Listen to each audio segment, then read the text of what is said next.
शादी को 15 दिन हुए गए, माँ से कहता है सुन मेरे कमरे पे आके दस्तक ना देना, मेरी बीवी को अच्छा नहीं लगता है, तुमसे झाड़ू नहीं लगती है, अभी 8 दिन हुए गए उससे झाड़ू लगवाने चली हो, अभी 8 दिन हुए गए उससे चाय बनवाने चली हो, मुझे बता तो सकी तू किससे बात कर रहा है?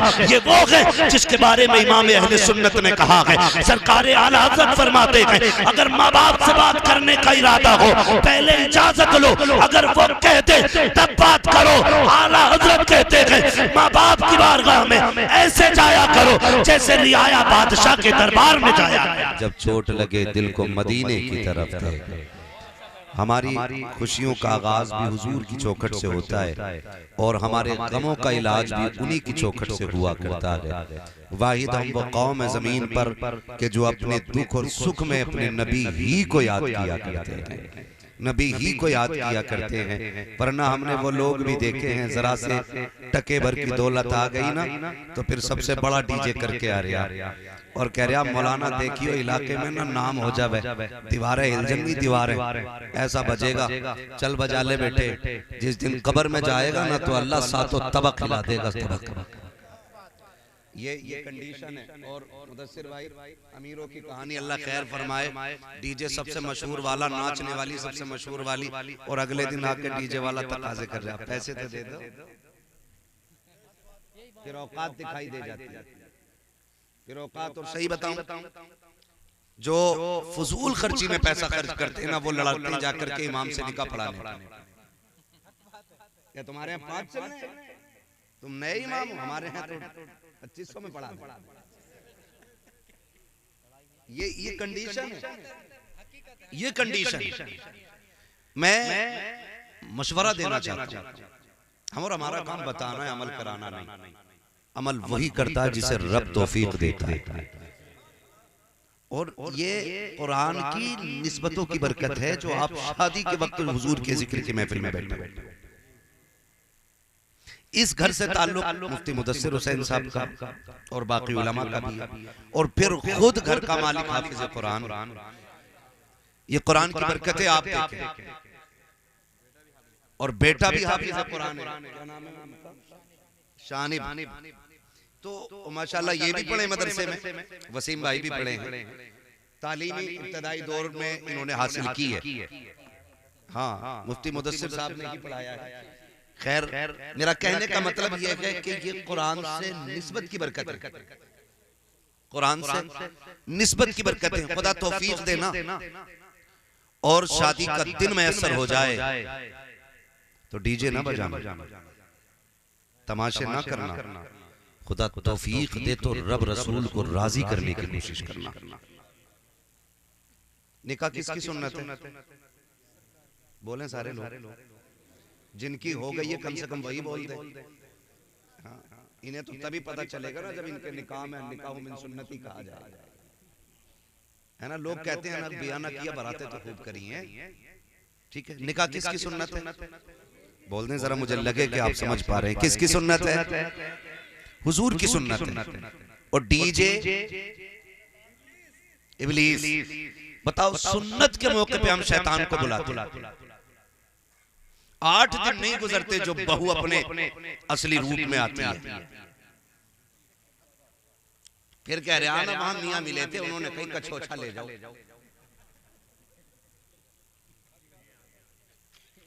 हाँ सही कह रहा हूं मैं, कछोछा ले जाओ। वहां नीर का पानी पिलाया भी, नहलाया भी, लगाया भी, हुआ कुछ नहीं। क्योंकि भूत उनके उतरते जिन पे चढ़ा करते हैं, जो खुद भूत नहीं होती है उनके भूत नहीं उतरा कर। ये मैं आपको बता रहा हूं, ये बेबरकतियां होती हैं, इनसे कोई नतीजा नहीं होता। अब सभी की एक तमन्ना है, सुना है आप हर आशिक के घर तशरीफ लाते, मेरे घर में भी हो जाए चरागा। चरागा, हाँ पक्के बरेल भी बैठे माशाअल्लाह। मेरे घर में भी हो जाए चरागा या रसूल अल्लाह। लेकिन हमने हुजूर को बुलाया कब?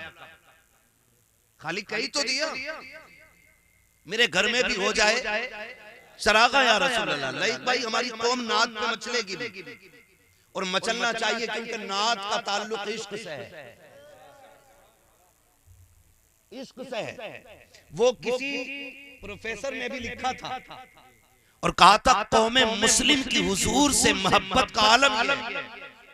बात अगर हुजूर की इज्जत और अजमत की आए ना, तो जहां नमाजी हुजूर के लिए निकलता है ना, तो वहां बेनमाजी भी रोड पे हुजूर के लिए निकल आते हैं। जहां जुब्बा और दस्तार वाले हुजूर के लिए निकलते हैं, वहां इस कौम के बेदाढ़ी वाले भी निकल आते हैं। इसी हालत को देख के अंग्रेज परेशान है। कहा अभी हम तो किसानों के सीने से इश्क रसूल नहीं निकाल पाए, मौलवी के सीने से इश्क रसूल कैसे निकाला जाए? यहाँ क्यों? क्योंकि इसका रिश्ता हुजूर से दिल का है, दिल का। गोया हम कहते हैं हम बेअमल जरूर हैं, लेकिन बेवफा तो नहीं है। हम गुनाहगार हैं, लेकिन गद्दार तो नहीं है। हुजूर आपकी अजमत की बात आए, हम लेटे रखे, फिर लानत हो ऐसे लेटने पे। हमारा तो एक ही ऐलान रहता है कि मोहम्मद से वफा, तूने तो हम तेरे, ये जहां चीज है क्या लो हो कलम तेरे। लेकिन अगर हम अमली मैदान में उतर के फिर भी एक बात आपसे पूछूं, हम कितना बुलाना चाहते हैं? शादी होती है, होती इधर भी। अरे शादी की महफिल में बैठे डर क्यों रहे हो? हाँ, मैं यहाँ निकाह करा के नहीं भेजूंगा कि अब्बा से पूछ के नहीं आया। होती है ना, होती है। तो उससे पहले जो रस्म रिवाज हमारे हाफिज साहब हैं, लेकिन भाई वो ये है कि हम लोग क्या करते हैं, पहले एक रफ तैयार करते हैं मेहमानों के लिए, रफ। फिर उसमें 4 लोग बैठते हैं, इनमें किसको रखना और किसको नहीं रखना। ये निकालते, कहा इसको निकाल दो, इसने पिछली बार दावत नहीं खिलाई। कहा ये कहा इसने गोट, हमारे यहाँ बोटी ज्यादा खाई थी, अपने यहाँ बोटी नहीं खिलाई थी, इसको भी निकाल। मतलब इस तरह से हम कट करते चले, इसे रखो, ये हमारे घर दावत दे के गया। ऐसे लिस्ट घटती बढ़ती रहती है। फिर बात आती है रिश्तेदारों पे, फिर बात आती है कुर्ब जवार के लोगों पे। जब रिश्तेदारी की बात आती है, लिस्ट बन जाती है ना, तो बेटा कहता अब्बा फूफा को बुलाओगे कि नहीं? कहा क्यों? कहा वो तो नाराज है। तो लोग बाप भी नाराज कह देता नहीं, अगर वो नाराज है हम नहीं जाएंगे बुलाने। 4 लोग बैठ के कहते क्यों ना जाओगी जी, तुम्हारे बेटे का आज चोटी से रहा है, तुम्हें जाना पड़ेगा, जाओगे और बच रहोगे, हम जाके तुमसे मनवाएंगे उनको। और पूरी कौम प्रेशर डालती है, जबरदस्ती ले जाकर के पैर पकड़वाए जाते हैं। आज के हालात में आपको बता दूं, कितने ऐसे मक्कार लोग भी होते हैं कि 3 दिन घर में ही पड़ा रहेगा, जब खाने की बारी आएगी भाग जाता है। कहां है पना साहब? कहा वो नाराज है। कहा 3 दिन से तो यही थे। कहा रोटी नहीं खाएंगे जब तक आप अपने किए की माफी नहीं मांगेंगे। इस तरह से शादियों को भी बर्बाद किया जाता है। मैं कुछ और कहना चाहता हूँ, मैं बताना ये चाहता हूँ, जब लिस्ट बनाई जाती है उसमें खालू को भी मनाया गया, ताऊ चचा को भी मनाया गया, सारे रिश्तेदारों को राजी करके लाया गया। लेकिन मुझे बता तो सके, सारे रिश्तेदार आ गए, जरा दिल पे हाथ रख के बताओ, जाके पूरी दुनिया की लिस्ट चेक कर लो, सबसे ऊपर खालू का नाम मिलेगा, मामू का नाम मिलेगा। क्या किसी लिस्ट में सबसे ऊपर हुजूर का नाम मिलता है कि नहीं? आका का नाम होता है कि नहीं? नहीं होता। और यार जो नाराज थे उनको राजी करके ले आए। तुमने हुजूर को लाने का कौन सा तरीका इस्तेमाल किया? आप कहोगे मौलवी मुस्तफा को कैसे बुलाया जाएगा? तो सुनो, तुमने कार्ड दे करके अपने खालू को राजी किया, इनविटेशन कार्ड दे करके आपने रिश्तेदारों को बुलाया, लेकिन जब हुजूर को बुलाना था एक कार्ड उनके नाम का भी बनना था। आप कहेंगे कौन सा? मैं ये कहता हूँ, जब हुजूर को बुलाना हो मिलाद की महफिल सजा दे, रहमत के फरिश्ते भी आएंगे, मदीने से मुस्तफा चल के तशरीफ ले आए।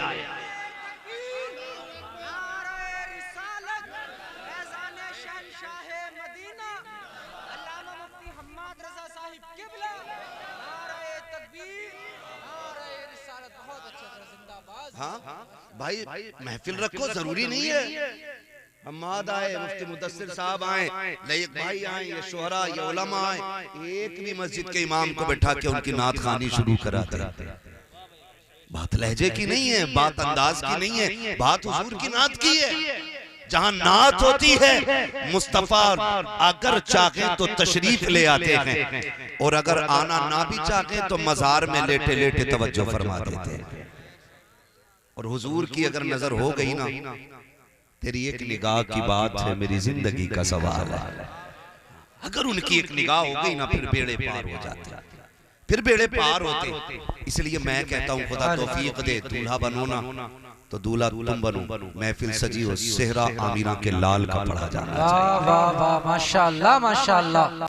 वो सरवरे किश्वरे रिसालत जो अर्श पर जलवा कर हुए थे, डाले तरफ के सामा अरब के मेहमान के लिए थे, फिर देख सेहरे में 4 चांद लगते हैं कि नहीं लगते। वाह वाह वाह माशाअल्लाह। भाई तुम कितनी महंगी रंडी लाके नचा लो, ठीक है 4 बंदे तस्करा करेंगे, लेकिन जिसकी शादी में हुजूर की बातें होती है ना, उसका तस्करा अर्शों पे रखा है। वाह वाह वाह क्या बात है मुफ्ती साहब। और मैं नौजवानों हाथ जोड़ के कह रहा हूँ, ये सेहरा तेरी कोशिश नहीं है, तेरी मेहनत नहीं है, ये सेहरे उनके बनते हैं जिनकी रब तकदीर बुलंद करता है।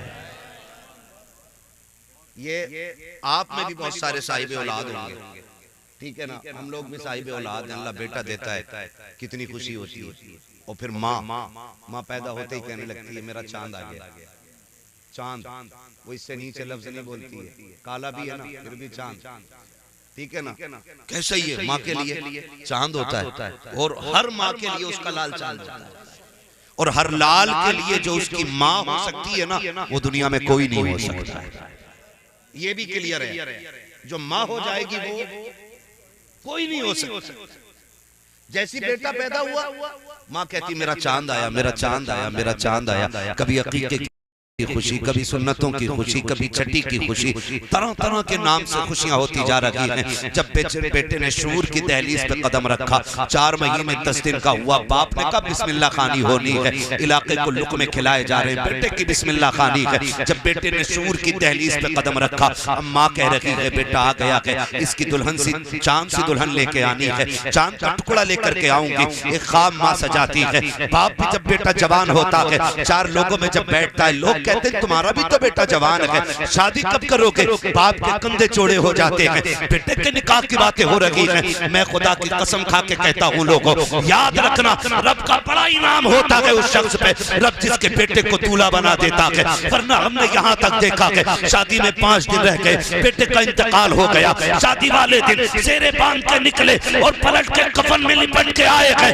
ये लाजिम नहीं है अगर तूने सेहरा बांधा है खैरियत से आ जाएगा, अगर खैरियत से आया है तो ये सिर्फ तेरी खुशी नहीं है, माँ की खुशियों की तकमील हो रही है, बाप का ख्वाब पूरा हो रहा है, यारों की खुशियों में 4 चांद लग रहे हैं, दोस्तों अहबाब मचल रहे हैं। ओ लोगों, खुदा ये वक्त दे गाने न बजाना, अगर बजाना तो मुस्तफा की नातों के तराने बजाना।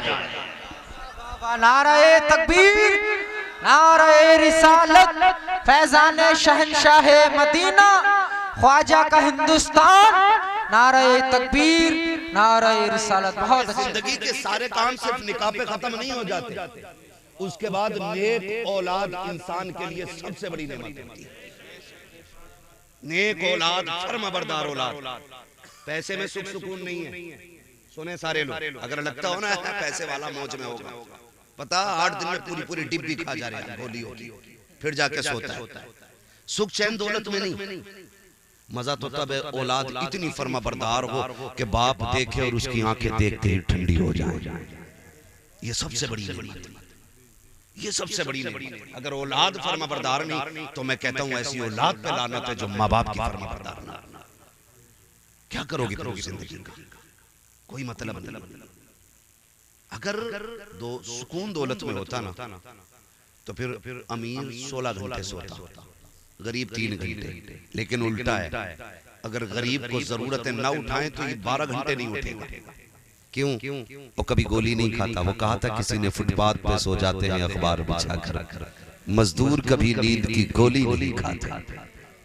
अमीर होना बुरा नहीं है, लेकिन दौलत हजरत उस्मान गनी वाली होनी चाहिए, फिरौन वाली नहीं, शद्दाद वाली नहीं, हामान वाली नहीं। दौलत उस्मान गनी वाली होनी चाहिए जो रब रसूल के रास्ते में लगती रहे।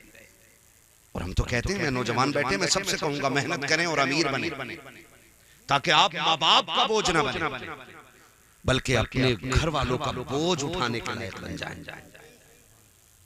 हर नौजवान कोशिश करे। अब तो आग लग गई है, जिधर को निकल जाओ हर कोने पे लिए बैठा, हर कोने पे बैठा। इतनी ठलुई कौम हो गई हमारी, 3 बजे तक जाग रही है, कोई काम भी नहीं है। ठलुए कह रहे दुआ कर दो कोई रोजगार मिल जाए। अगर दुआओं से रोजगार मिलते, ऐसी दुआ करता कि अल्लाह मेरे परिवार को ना मुख्यमंत्री बना। मेहनत भी तो कोई चीज होती है ना यार। तुम पूरी जिंदगी पबजी खेलो और फिर मौलवी की दुआ से अच्छा रोजगार मिल जाए। जिन्हें रत जगह नहीं आते ना, उनके ख्वाब कभी पूरे नहीं होते। ख्वाब वही पूरे होते हैं जो जागते हुए देखे जाते हैं। सोते हुए देखे जाने वाले ख्वाब कभी पूरे, कभी सोते हुए ख्वाब देखे जाने वाले पूरे नहीं होते, नहीं होते। ख्वाब वही पूरे होते हैं जो जागते हुए देखे जाते हैं। अभी भी निकल के आ रहे ना, हर कोने पे एक बैठा, ईद निकली है ना अभी, हर कोने पे मोबाइल लिए, हर कोने पे। हाथ जोड़ के कहता हूं निकलो इससे, और इतने आगे बढ़ो, इतने आगे बढ़ो कि लोग देख के कहें कि हुजूर की उम्मत में भीख मांगने वाले कम नजर आते हैं और लोगों को भीख देने वाले ज्यादा नजर आया करते हैं। ये कैसी उम्मत बने, मजबूत उम्मत बने।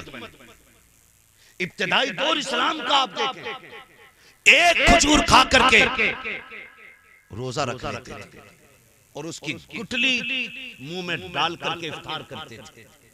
ये दौर इस्लाम पे गुजरा है। लेकिन फिर हजरत फारूक आजम का दौर आया, फिर इस्लाम ने करवट बदली है, तो फिर पूरे मदीने में कोई ज़कात लेने वाला नहीं मिलता था। ये दौर भी इस्लाम ने देखा, लेकिन वो जवान ठलुए नहीं थे, निकम्मे नहीं थे। इस्लाम के लिए जंगे भी लड़ना और बच्चों के लिए हलाल कमाई के लिए कोशिश भी करते रहे, कोशिश भी करते रहे। आज तो क्या कहते हैं, शॉर्टकट कह रहे, ऐसा रास्ता मिला है 10 पे 70 दे रहे, रातों रात अमीर होने के ख्वाब। अब तो वो क्रिकेट चल रहा है, ड्रीम 11। तो ये भैया उस पे जुआ लगा रहे, उसको सट्टा ही है, वो भी एक किस्म का सट्टा है। लग गया आधा हो तो लग गया, वरना मुंह देख रहे, रोज लगा रहा है। कितने पैसे लगते, बहुत आगे हो।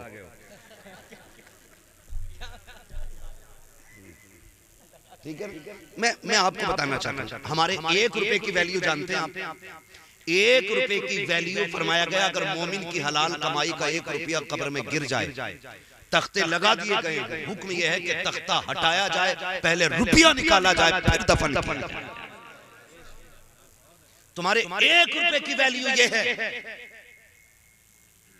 और लालच लेकर डूब गया हमें, शॉर्टकट के चक्कर में हराम पे उतर आए हम। अल्लाह उस दिन से पहले मौत दे दे जिस दिन हमारे हलक में हराम का लुकमा जाए। हलाल, इमाम गजाली से किसी ने कहा था, हुजूर दुआएं कब कबूल होती?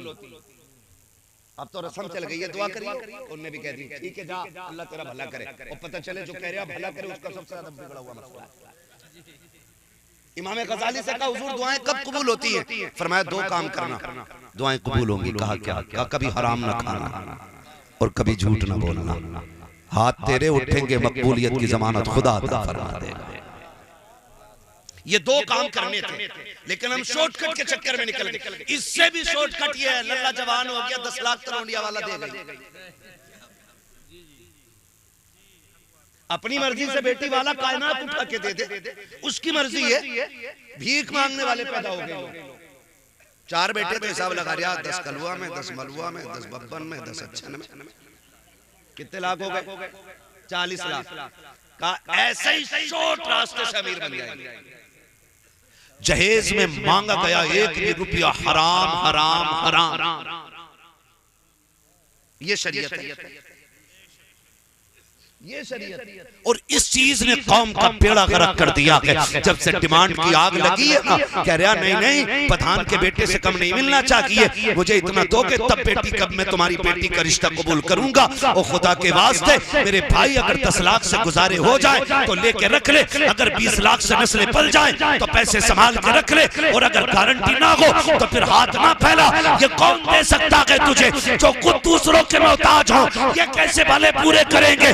उससे मांग जिसके खजानों में कमी नहीं आती है। और ऐसा कौन है? बरेली वाला कहता है, कौन देता है? देने को मुंह चाहिए, देने वाला है सच्चा हमारा।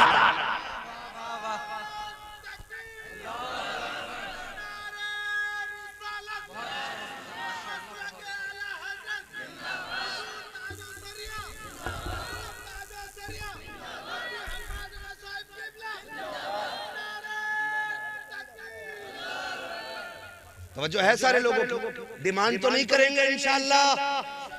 बहुत कम हाथ उठे, लग रहा सारा बिजनेस यही है। ये बीच वाले लोग क्यों हो गई है भाई? जिनकी हो गई है तो वो अपने बेटों की नियत ना करें कि अल्लाह के मेले में। हाँ, कई बार हजरत ऐसा हो जाता हाफिज साहब, अब्बा दीवाना हो जाता, कहता भैया 2 सूद से कम की पिलाई ना हो, 2 इंची से कम की पिलाई ना हो। जबकि एक बार भी बैठ नहीं मिलता इस गरीब को बेड पे, और अपनी आखिरत तबाह कर रहा है। लिस्ट में बुलेट भी है ऊपर, कह रहा ये जरूर हो, कभी नहीं बैठेगा इस बुलेट पर, इसे साइकिल पे ही रहना है, मगर अपनी आखिरत तबाह करना ना करे, ना करें। इसलिए कि कोई भी बेटी वाला, मैं तो कहता हूं जिसने बेटी दे दी उसने सब कुछ दे दिया। सुभान अल्लाह। जिसने बेटी दे दी उसने सब कुछ दे दिया। और बेटी ही का जिक्र नहीं है, गाड़ी का जिक्र है, फ्रिज का जिक्र है, एसी का जिक्र है, जनरेटर का जिक्र है, इन्वर्टर का जिक्र है, लिस्ट में सोफे भी है, पिलाई भी है, सारी चीजें क्या अगर नकी है तो बेटी के औसाफ नकी है। कोई ये नहीं पूछता है जिसके साथ निकाह किया है उसे कुरान तजवीद की रियायत से पढ़ना आता है कि नहीं, उसे नमाज दुरुस्त याद है कि नहीं। कोई ये पूछने वाला नहीं है जिसको बहू बना के ला रखे हो वो तहज्जुद गुजार है कि नहीं, जिसे तुमने बहू बनाया है वो फजर वक्त पे पढ़ती है कि नहीं, जिसको तुम घर की रौनक बना रखे हो उसके लहजे में कुरान की खुशबू आती है कि नहीं। कोई पूछने वाला नहीं है जिसको तुम चांद का टुकड़ा कह रहे हो उसके माथे पे सजदों के निशान है कि नहीं, जिसे तुम जन्नत की परी कह रहे हो। बता तो सही अखलाक में खातून जन्नत का किरदार नजर आता है कि नहीं। खुदा की कसम करोड़ों ले आओ, अगर औरत बदमन लाए हो मोहताज रहोगे, खाली हाथ ले आओ, नेक औरत ले आओ, अल्लाह तुम्हें दुनिया की में बादशाहत अता फरमाए। ये करे कोशिश, अल्लाह निकाह आसान करने की तौफीक अता फरमाए। डिमांड तो नहीं करेंगे ना इंशाअल्लाह। नेक औरत तलाश करें नौजवानों, नेक। और आपको मैं बता दूं बहुत जरूरी बात, वक्त बड़ी तेजी से बढ़ रहा है, मैं भी समझ रहा हूं कि अब ये वक्त गुफ्तगू का नहीं है क्योंकि वक्त ही इतना हो चुका है। तवज्जो है सारे लोगों की, जितने सुनना चाहते हैं वो कह दें जरा या रसूल अल्लाह। सारे ही सुनना चाह रहे हैं, बहुत अच्छे लोग हैं माशाअल्लाह, खुदा सलामत रखे। मैं एक बात कह रहा हूँ, देखें एक जरूरी बात, सारे नौजवान सुने। शादी तक ना माँ बाप बड़े अच्छे लगते हैं और शादी के बाद अच्छे नहीं लगते, ये भी एक मसला है। शादी के बाद माँ बाप अच्छे नहीं लगते, 90% ये शिकायत है, समझ रहे 90% लोगों की शिकायतें रहती है। नौजवानों में एक बात बताऊं, हमेशा याद रखना, औरत की जगह दिल में है और औरत तुम्हारे दिल में रहती है लेकिन तुम माँ बाप के दिल में रहते हो, ये याद रखना। तुम औरत को दिल में रखते हो और तुमको माँ बाप दिल में रखते हैं, इसलिए तुम्हारे लिए दुनिया में सबसे बड़े माँ बाप रहने चाहिए। उसमें मैं भी अपने आप को शामिल कर रहा हूं। हम सब के लिए सबसे ज्यादा अहम माँ बाप होने चाहिए। होता क्या है, कसम खा के कहता हूं मैंने देखा नहीं, बेटा जब दूल्हा बना होगा ना, हाजी बारात गई थी ना, किसी ने देखा कि हाफिज सलीम साहब की खुशियों का आलम क्या था। भाई दोस्तों की खुशियां कितनी होती है, जैसे दूल्हा के कपड़े वैसे दोस्तों के कपड़े, ये भी सूट में, वो भी सूट में, ये भी बूट में, वो भी बूट में। हाँ, मगर इतना न किया करो नकल, थोड़ी बहुत फर्क रहना चाहिए ताकि दूल्हा का पता लगता रहे कि दूल्हा है कौन सा। 5 दोस्त हैं, 5 कोट पैंट में, 5 काले में, ये कंडीशन। तो थोड़ा सा आज तो उसे सजने दो, जो सबसे गोरा होता वो उसकी करवट में घुस के बैठता है, आज तो इसे दूल्हा बनना पड़ेगा, क्यों इसे और ज्यादा खराब कर रहा है। आज इसका दिन है, दोस्तों का नहीं, आज इसका दिन है। तो मैं ये कहना चाह रहा हूं आपसे कि दोस्त कितनी नकल करते हैं कि दोस्त जैसे कपड़े, दोस्त जैसे ड्रेस, दोस्त जैसा पहनावा, सारे दाएं बाएं चल रहे हैं। लेकिन जानते हो जब भाई दूल्हा बना करते हैं, बहनें आके खड़ी हो जाती है सेहरे पर। कई बार देखा गया है कभी पानी के छींटे दे रही हैं। ये क्या कर रही है? कहा मेरे भाई को किसी की नजर न लग जाए, मेरे भाई को किसी की नजर न लग जाए। ये बहनों के रिश्ते होते हैं। और माँ को देखो, माँ बार बार कह रही है अल्लाह मेरे चांद को सलामत रखना, अल्लाह मेरे लाल को सलामत रखा, अल्लाह मेरे लाल को खैरियत से लेके जाना। जब दूल्हा घर से निकलता है, जहां तक नजर जाती है, सबसे देर तक देखने वाली आंखें माँ की हुआ करती हैं। पलट के आने का इंतजार करने वाली जो दरवाजे पे बिछी रहती है पलके, वो माँ की होती है। मुझे बता तो सही, माँ से ज्यादा तेरा इंतजार किसने किया? माँ से ज्यादा तुझसे प्यार किसने किया? तू दूल्हा बना था, कोई कपड़े देख रहा था, कोई अपने जूते चेक कर रहा था, लेकिन माँ और बहनें ये मुड़ मुड़ के तुझे देख रही थी। कभी पानी के छींटे, कभी सुरमे के टीके, कभी बार बार नजरें उतारना, मेरे लाल को किसी की नजर न लग जाए। मुझे बता तो सही, तेरे जाने के वक्त में तेरे बाप का पैर जमीन पे नहीं लगता था। लोग पूछते थे कि बाप कौन सा है, का तलाश करो। आज जिसकी खुशियां आसमान पे होंगी वही बाप लगता नजर आएगा।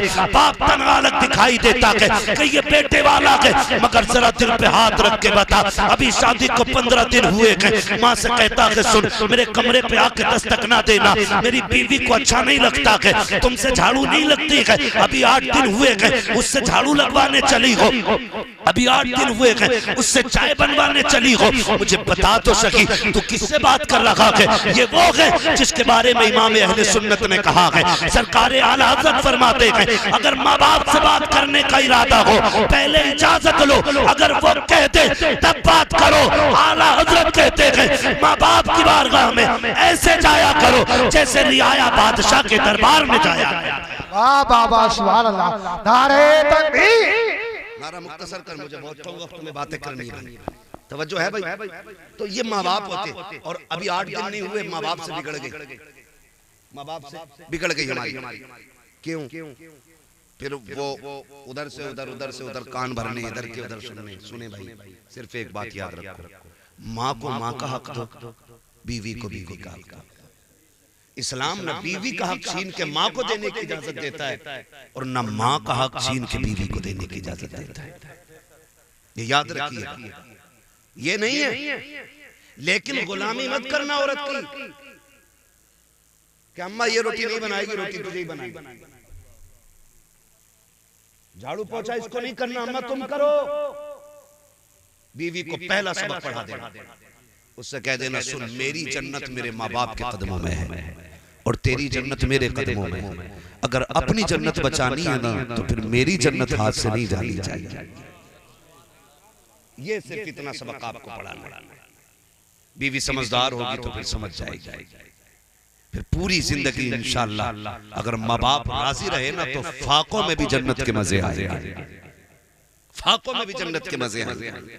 मैं नौजवानों जानता हूँ कितने हम में से परदेश रहते हैं, कितनी मजदूरियां करते हैं, कितने थकते हैं लोग। ठीक है, जब नींद आती है ना थक के, तो मैं गारंटी के साथ कहता हूँ कभी भी VIP गद्दों पे उतनी अच्छी नींद नहीं आती जितनी अच्छी नींद माँ बाप के कदमों में बैठ के आया करती है। ये याद रखना। इसलिए मेरी गुजारिश है, आज ना तलाक़ें और झगड़े बेटी वाले भी कम नहीं है। जरा सी बात ससुराल में हो जाती है बेटी के ना, तो अब जो ये फसाद सबसे ज्यादा हुई मोबाइलों की वजह से हो रहे हैं।